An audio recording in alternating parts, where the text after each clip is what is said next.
Every single day that we wake up, we have been gifted the opportunity of choice. You can choose to be happy or you can choose to be sad. I don't care what your situation is. You should never allow your situation to define who you are as a person. The outside is the physical manifestation of what goes on inside the brain. Things do not just happen. No one just rear-ends your car. You don't just become broke. Broke is a mindset. Things don't just happen. Your pocketbook is not just below balance or on zero. You're not just overweight, just by chance you're just overweight. Things don't just happen. Your words can trip you. What you say can cause you to stumble. It can keep you from your potential. You're not snared by what you think. Negative thoughts come to us all. When you speak them out, you give them life. That's when they become a reality. When you say, I'll never get back in shape, it becomes more difficult. You just made it harder. When you say, I never get any good breaks, that stops the favor that was ordained for you. If you say, I'm not that talented, I don't have a good personality, that is setting the limits for your life. That is calling in mediocrity. So the recognition that negative thinking and unhappy states actually do nothing to change anything. If anything, they make it worse. So if there's enough awareness and you can suddenly look at that, and then you can ask yourself from the deeper perspective of awareness, do I want to continue to think these thoughts? Is that helpful or good? Do I really want that? Ask yourself, what is my limiting step? What is the one factor that determines the speed at which I achieve my goal, or whether I achieve it at all? Once you've answered this question, you can move on to making a plan for how to accomplish your goals by eliminating this limiting factor. Your ability to identify your limiting step is one of the best demonstrations of your intelligence, and your capacity to eliminate this limiting step is one of the best demonstrations of your overall competence in achieving anything you want. It's our thoughts that are manifesting this world. Now you could say that's a spiritual thing, and now I say not only is it spiritual, now it is fundamental basic science of the universe. And it says then the thoughts are creative. Well, if the thoughts are creative, then who is having the thought? And you start to realize I'm having the thought. Well, then the truth is simple. As Richard Conn Henry said, you are creating this world with your mental activity and your spirituality combined. And then all of a sudden it says, well, then if I'm creating the world, then my original belief that when things didn't go right, I was a victim. The universe wasn't supporting me. You know, it's like, oh, I try so hard and the universe is not giving me things. It turns 180 degrees around. And it basically says this: we are creating this world.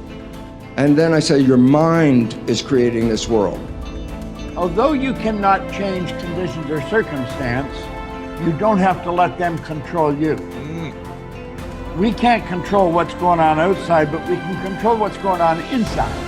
You know, and unfortunately, I don't think many of us have been raised to really understand that. And it's a lack of understanding that's causing all our problems. We are the only creature on the planet that's totally disoriented in our environment. All the little squirrels, the birds, all the animals are completely at home in their environment. They blend in. You and I are totally disoriented in our environment. We've been given the mental faculties to create our own environment. However, we go right through school and we've never learned that. We have higher faculties, and the average person has no knowledge of how to operate with them, how to develop them. We have perception, the will, reason, imagination, memory, and intuition. Now, those mental faculties, they're not just words, they're actually mental faculties that we can use to take control over our world and to create the environment that we want. But unfortunately, we grow up, we don't know that. We've been raised to live through by what we see, hear, smell, taste, and touch. Our physical senses. And we've been raised to be controlled by what's going on outside.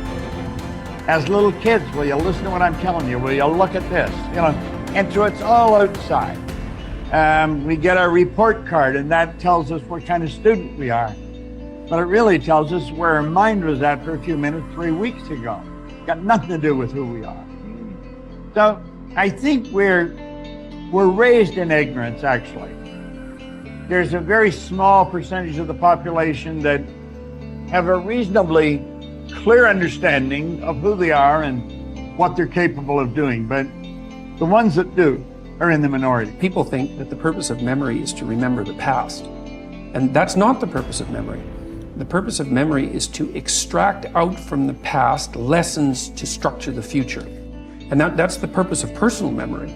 And so you're done with a memory when you've extracted out the information that you can use to guide yourself properly in the future. So if you have a traumatic memory, for example, that's really obsessing you, if you analyze that memory to the point where you figured out how you put yourself at risk and you can determine how you might avoid that in the future, then the emotion associated with that goes away. So memory has a very pragmatic function. And cultural memory is the same thing, is that we need to extract out stories from our past that structure our future. And we need that because, well, first of all, if you don't have a purpose, let's say, it isn't that your life becomes neutral in a meaningless sense. It's that your life becomes characterized by unbearable suffering, because the baseline condition of life is something like unbearable suffering. And what you have to set against that is a noble and worthwhile purpose. And hopefully your determination of that purpose is buttressed to some degree by the wisdom of the past, because you can't conjure something like that up on your own. And if you provide people with nobility of purpose, then they can tolerate the suffering of existence without becoming entirely corrupted by it. And cultures that don't do that, it isn't even so much that they die, it's that cultures that don't do that are dead. They're done. They don't have a story anymore. They don't have a call to adventure. And then everyone suffers stupidly as a consequence. It's a very bad thing. So Churchill made the same observation that many of the great psychologists and philosophers made in the early part of the 20th century. It's like, bring the story forward and propagate it and make it the most noble possible story. And then you motivate people to transcend themselves, which they need to do. So yes, he's exactly right in his diagnosis. In order for us to become abundant, we have to overcome the old personality. And that's 95% of who we are, right? Yes. So then, the side effect of the beginning of this process is a lot of discomfort. It is a lot of discomfort because you're stepping outside the known into the unknown, and now you can't predict. It's scary. No, It's you'd fearful. rather hold on to your lack. The pain, the and suffering. Rather tell the story of that. At least it makes you feel something that's familiar. Mm-hmm. When you step outside and you're saying, I'm not going to complain about money any longer. I'm not going to complain about I don't have any. I'm not going to judge other people who do. I'm not going to say I can. I'm not worthy. It's never going to work. All those things got to go. I'm not going to feel lack. I'm not going to feel unworthy. I'm not going to feel separation. I'm not going to feel resentment. These are the things that are keeping my reality the same. Now it's no longer about abundance, about who you become. Mm-hmm. The most successful people are long-term thinkers. They look into the future as far as they can to determine the kind of people they want to become and the goals they want to achieve.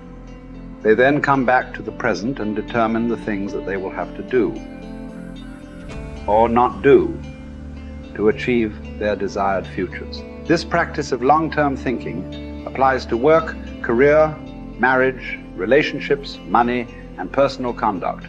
Successful people make sure that everything they do in the short term is consistent with where they want to end up in the long term. They practice self-discipline at all times.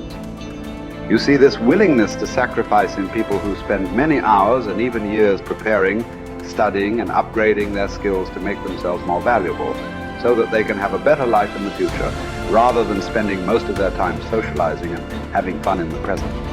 Your ability to think, plan, and work hard in the short term, and to discipline yourself to do what is right and necessary before you do what is fun and easy, is the key to creating a wonderful future for yourself.